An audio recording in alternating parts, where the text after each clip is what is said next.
It is a gorgeous afternoon across the Bluegrass State. Temperatures, though, are trending down. We're talking a little winter showing up in the forecast just ahead. We should know soon if a Lexington women's clinic will be ordered to stop performing abortions. Before the Kentucky Wildcats play their first game in the NCAA tournament tomorrow, they have an open practice this afternoon. We have live team coverage from Des Moines now at 4. This is WKYT News at 4. Good afternoon, I'm Jennifer Palumbo. Our streak of beautiful days continues. Here's a live look at the Morehead State University campus, where it's sunny and in the mid-60s right now. Enjoy it while you can, though, because big changes are coming this weekend. Chief Meteorologist Chris Bailey has a first look at the forecast. And Chris, let's enjoy it while we can. Yeah, exactly right, Jennifer. We've been awfully spoiled over the past couple of weeks. It is still March. March can bring you all kinds of different weather, including some winter stuff, and there's the potential for that as we go into the weekend. So as you mentioned, let's enjoy what we have out there now. And look at this gorgeous sky. We've got the green bluegrass that is now really greening up as expected after the recent rains and mild conditions, right on cue for St. Patty's Day. Blue skies over top of us. That's what we expect in March. 65 degrees right now in Lexington. Look at the humidity. It is bone dry. Down at 29%, winds gusting up to 35 and 40 miles per hour a little earlier. Those gusts are coming down a little bit. Mid and upper 60s across the entire area until we get into southeastern Kentucky. That front's just getting into this area. You're still 70 degrees or better across the southeastern corner of the state. Defender radar network, nothing going on. A little bit of cloud cover coming in from the west, and that's basically what we're doing. It's a little step down process in terms of the temperatures over the next few days. Now, if you're out this evening, 60 degrees will turn into 50 between 7 and 11 o'clock with a mainly clear sky. Cooler air, though, slowly filtering in, and some winter will show up for the weekend. Big time temperature swings, highlighting or lowlighting your 7-day forecast when I come back. Jennifer, in 15 minutes. We'll see you then, Chris. New at 4, a judge says he will not rule today in the state's case against a Lexington women's clinic. Governor Matt Bevin's administration is suing the EMW Women's Clinic on Burt Road, claiming it performed abortions without a license. Victor Puente has the latest from court in our top story at 4. State attorneys have asked Judge Ernesto Scorsoni to stop EMW Women's Clinic from performing any more abortions until they get an abortion license. The clinic's attorney argues they don't need one. The lawsuit, filed March 3rd, claims the facility only exists to perform abortions, so they need a special abortion license from the state of Kentucky. It also claims they're in violation because they didn't have a specific contract with an ambulance provider, instead relying on 911. Today, attorneys for both the state and the clinic presented their cases. State attorneys argued that there was no administrative process for inspectors to go through because the clinic is unlicensed. The clinic's owner said they didn't need a license because they're a private doctor's office that only does non-complicated procedures. Judge Scorsoni questioned why there were different standards for abortion clinics compared to doctor's offices. He also told both attorneys he wouldn't make that ruling today.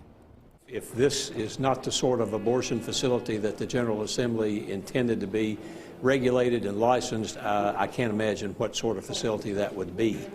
There's a way to fix this that is constitutional, that respects the rights of women, doesn't impinge on those rights, and doesn't expose providers to substantial civil and criminal penalties.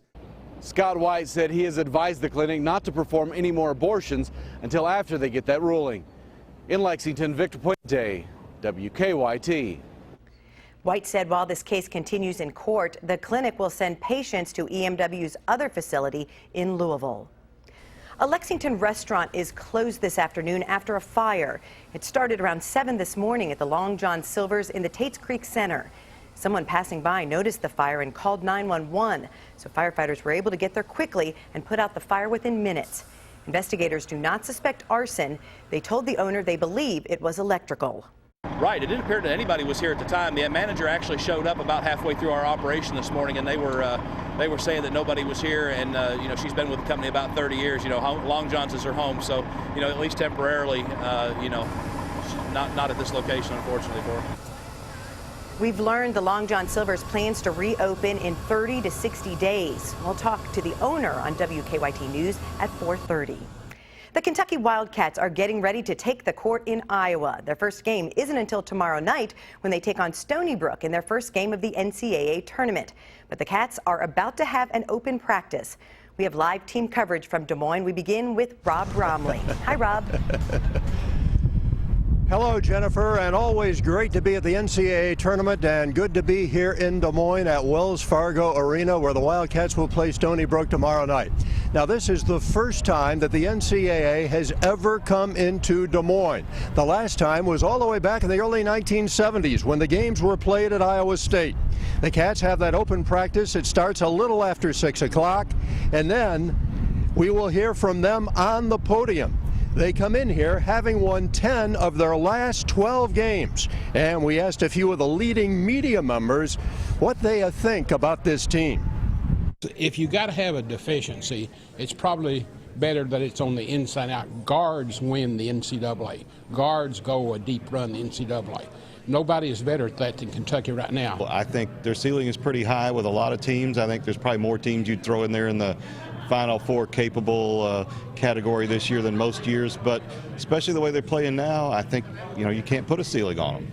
So now it seems like they have everything clicking. They're a good team in a field of good teams, so why not?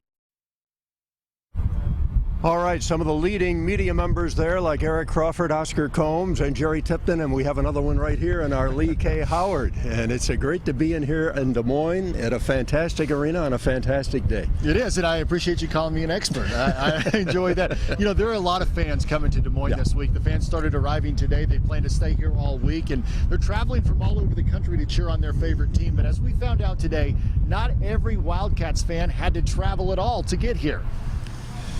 I like how they fought through every game they played, and they're really good. Angie Larson was the first Kentucky fan we spotted in Des Moines. That's because she didn't have far to travel.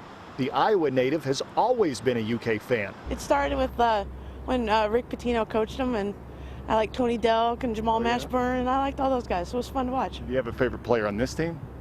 My niece likes Tyler Lewis, and I like Jamal Murray, so yeah.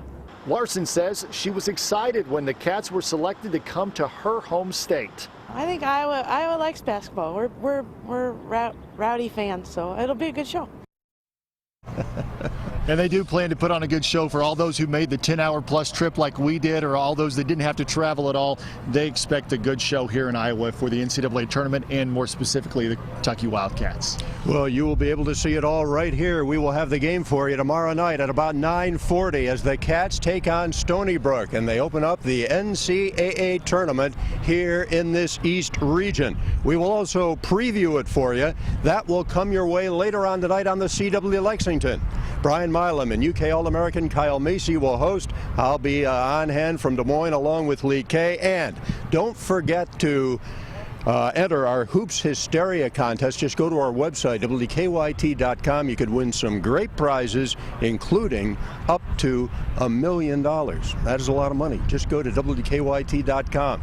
I'll be back in the next hour. We'll hear from Derek Willis as he talks about this Kentucky backcourt. And then at 5:30, the Cats are on the podium here talking about the NCAA before they take the court a little bit after 6. For now, that's it from here in Des Moines. Jennifer, back to you. All right, thanks to Rob and Lee K. We'll check back in with you in a little bit. Our reporters are working on a number of other stories for WKYT starting at 4:30. Sam Dick joins us from the newsroom with a look at some of the news in progress. Good afternoon, Sam. Good afternoon, Jennifer. A community plans to come together tonight to remember the victims of a deadly apartment fire. 3 people were killed last week in Winchester. Police say that Jackie Heisel was smoking near his oxygen tank, which sparked the fire. He's charged with 3 counts of second-degree manslaughter. His son is one of the 3 people who died in that fire. We'll have details on tonight's vigil on WKYT News coming up at 6 o'clock. State Attorney General Andy Beshear has launched an investigation into the illegal dumping of radioactive waste. The state recently revealed radioactive waste from West Virginia was dumped in an Estill County landfill last year. There was also waste dumped at one in Boyd and Greenup counties. Coming up, you'll hear from the AG on why he is troubled by these illegal dumping allegations. That's on WKYT News at 5 o'clock. And get ready for a lot of extra traffic and people in Lexington. The boys' Sweet 16 basketball tournament began today. About 100,000 fans are expected to show up for the annual tournament at Rupp Arena. There will be 4 games a day over the next 3 days. The semifinals are on Saturday, and the final game will be on Sunday. The city's asking people who work downtown to leave work early the next few days. They say that will give the fans an easier drive into Rupp, and it will keep downtown workers from becoming stuck in all that traffic. We'll have an update on that situation and the Sweet 16 on WKYT News at 4:30. That's a look at some of the news in progress. Jennifer, back to you. Thank you, Sam. More than 1,000 people showed up for the grand opening of a new business in Lexington today. We'll take you to Cabela's next on WKYT News at 4. And there's some serious mooching going on in the video streaming world. We'll explain next.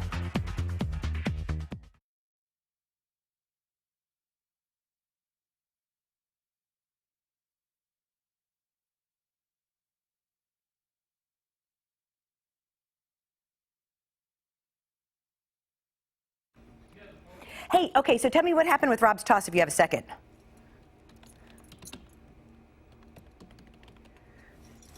And my stinger wasn't off the top.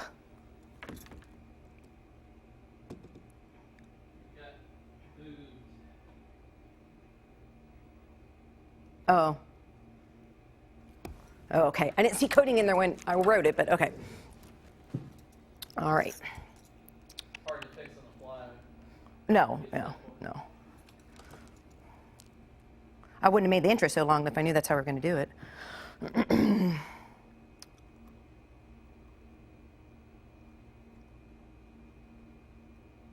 Shay, can you update stocks for me? Okay.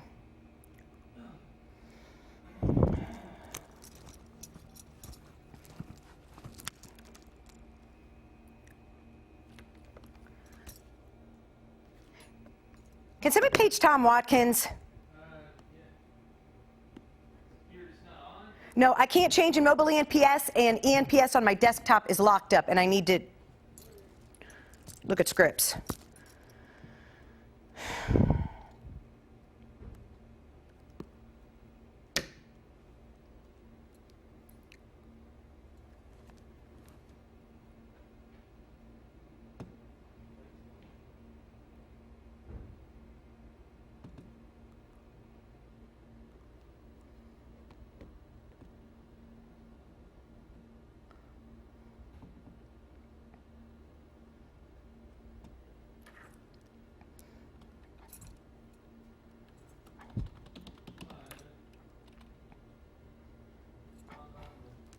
Okay, there's something going on with the NPS. I can tell already.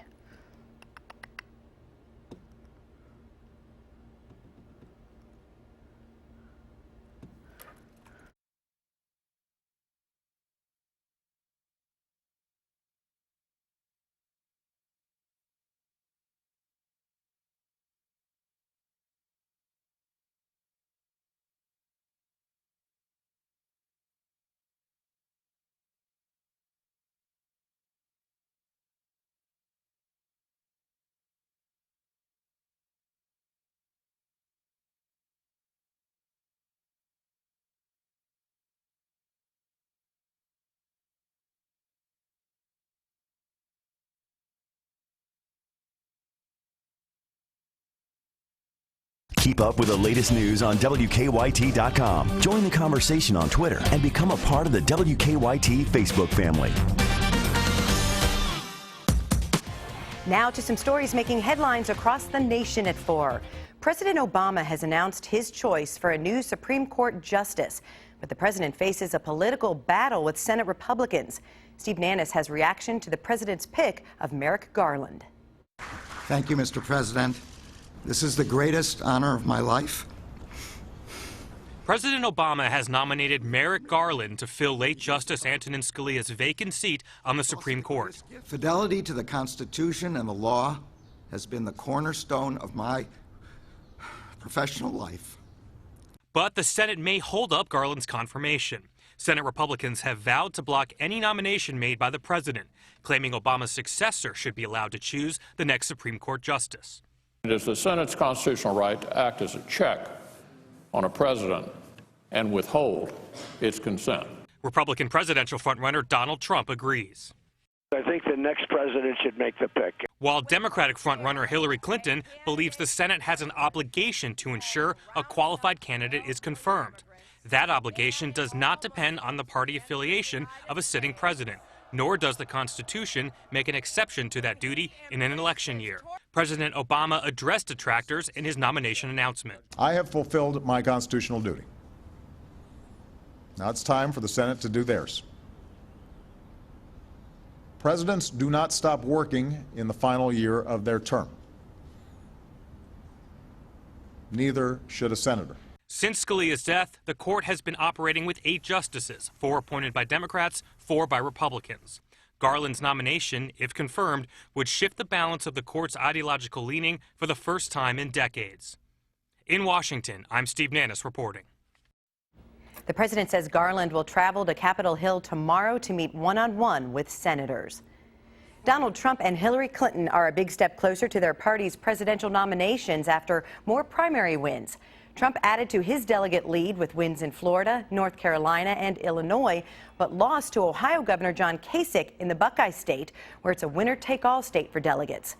Clinton defeated Bernie Sanders in Ohio, Florida, North Carolina, and Illinois. Missouri was too close to call. Meanwhile, Florida Senator Marco Rubio suspended his presidential campaign after losing the Sunshine State to Trump.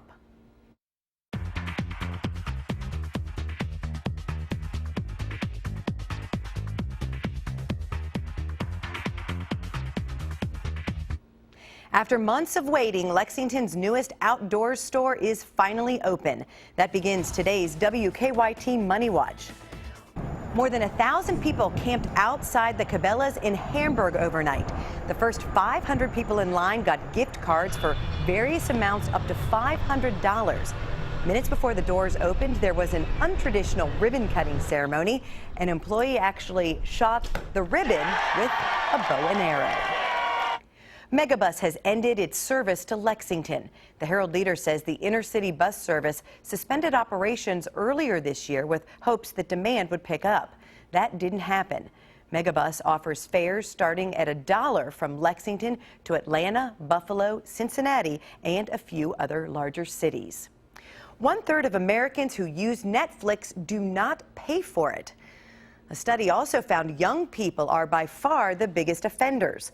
69% of people ages 13 to 17 mooch off of someone else's account, and half of the 18 to 24-year-olds do it. Netflix subscriptions allow for one other person to use the same password and log in for $8 a month. For $12, up to 4 people can stream on one account simultaneously. The average American commuter wastes 50 hours a year stuck in traffic. A report from car data company INRIX finds it's worst in Los Angeles, where commuters spend the equivalent of 2 work weeks or 81 hours a year in traffic. The runners-up for running late, Washington and San Francisco. It could be worse, though. Commuters in London, England spend more than 100 hours a year stuck in traffic. Spending for St. Patrick's Day tomorrow is expected to hit almost $4.5 billion. That's according to the National Retail Federation. 125 million Americans will celebrate the holiday, and most people will wear green. Many will also drink a beer, some of them green ones. Starbucks is celebrating the return of spring with a limited edition drink. The coffee chain is offering a new cherry blossom frappuccino. It's a blend of strawberries and cream with white chocolate sauce and mocha drizzle. Starbucks stores in Japan have offered a version of the beverage since 2010. I'm Deanne Stevens, out and about at Leeds Theater with a preview of this weekend's production, Crimes of the Heart. We'll have more when we return here on WKYT.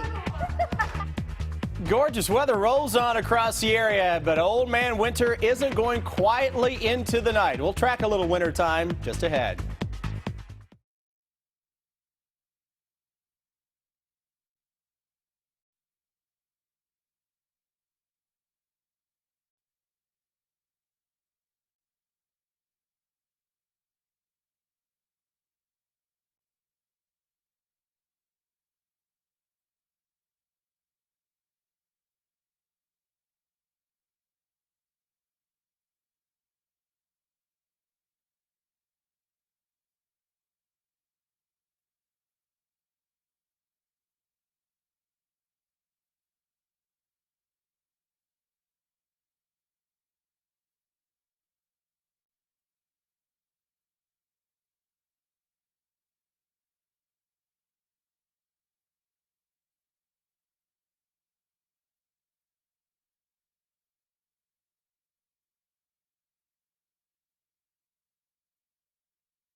Now, your hour-by-hour forecast with Chief Meteorologist Chris Bailey. Well, it's another good-looking day across central and eastern Kentucky. A lot of sunshine out there. Only real drawback, the winds. Typically, in the month of March, you get a lot of winds, and those winds this go-around signifying some changes. Let's look outside, though, at a beautiful network of sky cams from across the entire area. Eastern Kentucky, sunshine. Central Kentucky, check.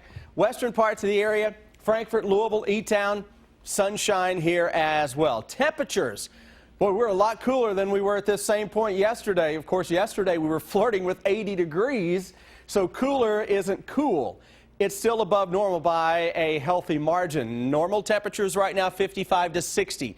Most areas, north central Kentucky, 60 to 65. Still 70 plus into the southeastern corner of the state. I don't think too many folks are complaining about the winds, even on a day like this. Defender Radar Network, forget about it. We're not going to find anything for a couple more days. Tomorrow's forecast, similar to today, we will whittle a few more degrees off of your car thermometer. 40 to start, low 60s to end. Northern Kentucky could see some upper 50s. We'll drop it into the upper 40s by 11 o'clock tomorrow night, which leads us in to the hour-by-hour forecast, and it's tracking some big changes as we gear up for the weekend. Remember a few weeks ago when everyone started asking, okay, is this it for wintertime? And I said, no, March can typically bring some winter weather. Well, we've got a little bit showing up this coming weekend. 8 o'clock tomorrow morning, it's 40s. Tomorrow afternoon, it's another beautiful day. Mostly sunny skies, mainly low 60s. Tomorrow night, we start to see a little bit of cloud cover creeping in. Can't even rule out a shower or two as some chillier air comes into play. Chillier meaning it's normal into Friday afternoon. We're into the 50s for most of the area. That's typical for this time of year. Now look how quickly things take a little turn toward the ugly side. Early in the morning on Saturday, it's upper 30s to low 40s, precipitation moving in the form of some rain, and even some rain-snow mix showing up as we go throughout the day on Saturday. Big storm across the south, colder air coming in to the north of that could put the Bluegrass State in the line of fire for some rain and some snow from Saturday into the first half of Sunday, as that low pressure then tries to turn the corner into a winter storm across the eastern seaboard. Colder air comes in behind that for a couple of days, but it's only a quick hitting shot of winter time. It's a pattern over the next few weeks that I think has one more blast of winter after this weekend. We're going to go up and we're going to go down. Don't believe me? Look at that 7-day forecast. May struggle to get to 40 for a high this weekend. A little rain and snow. Middle of next week, we're back into the mid-70s with the threat for some severe weather by the end of next week. It's a very wild ride. Hopefully, the ride on the roads isn't as wild. Here's Officer Don. That's not too crazy right now, Chris. In fact, to get an overall look at Lexington traffic flow to start things off, and of course heavy traffic downtown to the Sweet 16, that's going to have an impact at various times throughout the day. No wrecks at the moment, which means our drive times are okay once we get away from downtown, like to Nicholasville. Should be a normal ride into Jessamine County from Lexington past Fayette Mall and to the county line. Also to Richmond, I-75 looks good across the Clays Ferry Bridge so far. Now back to you in the studio. Thanks, Officer Don. It's a tearjerker based on a successful stage drama. Crimes of the Heart is coming to life in Winchester this weekend. Deanne Stevens out and about today, joining us from Leeds Center with for the Arts with more. Hi, Deanne. Good afternoon, guys. We are here at the beautiful Leeds Theater in Winchester, Kentucky, where they are preparing for a couple of huge weekends with the production of Crimes of the Heart. Selena Arnett is with us. She's on the board for Leeds. And I love what you guys have done here because you've taken the last couple of years to really build up the theater. Talk a bit about the work going on. Well, 2 years ago, we were on the verge of having to close this building because of deferred maintenance. But last year, we were able to celebrate 90 years in existence here in Winchester, and we have had a surge in interest in the arts and community coming forward to support this place. That is excellent. And you said, Deanne, we're all volunteers here, but that's what it takes, people who recognize the importance of the arts, and you guys are doing that here in Winchester. Yes, we are, and we enjoy. This is a great job to have. We love working with these talented actors and actresses, and it is starting to pay off because we just had an anonymous donation for $100,000 to help us with the renovations here, And the Clark County Community Foundation stepped up and contributed $50,000, and all of this is made possible by the Bluegrass Community Foundation. So we feel very, very fortunate. Man, that is fantastic. Okay, what we're seeing here, over here on stage at Leeds Theater, they are rehearsing because show opens tomorrow night, right? What show are we going to see this weekend? This weekend, the show opens. It's Crimes of the Heart. The times are 7:30 in the evening on Thursday, Friday, Saturday, and then Sunday at 2:30, and it runs 2 weekends. Now, a lot of folks, these people volunteer their time too. They're here working and rehearsing day in and day out. Talk a bit about that and how it's all going to be pay off this weekend for the show. You're right. These actors and actresses have been here working nonstop, and as you can see, they have an amazing set to work on, and they really bring their best every single day, and you are in for a real treat to get to see the show. How can folks get tickets? They can log into leedscenter.org, or they can call the box office, which is 859-744-6437. Crimes of the Heart opening here at Leeds Theater tomorrow. Now, coming up at 4:50, we have a special presentation of Crimes of the Heart. That's coming up here in just a little bit. I'm Deanne Stevens, out and about in Winchester. Back to you guys. Thanks, Deanne. We'll see you at 4:50. This might be a good weekend to be inside instead of doing outside activities. Yeah, old man winter criminal this weekend as well, with a little rain and snow action Saturday, Sunday. There is much more to come. WKYT News at 4:30 is coming up after the break. But first, tonight's Powerball jackpot is $70 million, and Friday night's Mega Millions jackpot is $25 million.